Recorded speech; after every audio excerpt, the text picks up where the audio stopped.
Welcome. In this quick tutorial we are going to show you that how to turn on reposts on TikTok. It's super easy and we will make sure you get it right.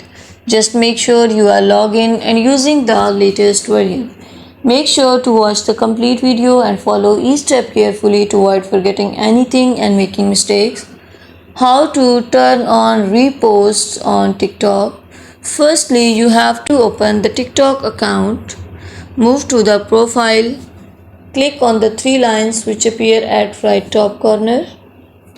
Click on settings and privacy here.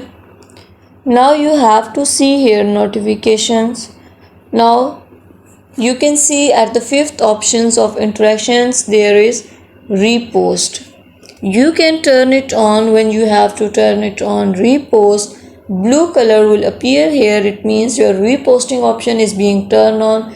You in this way the video you have uploaded on your profile, people can repost it on their profile, and you can also repost your video and their video on your profile. Thank you so much.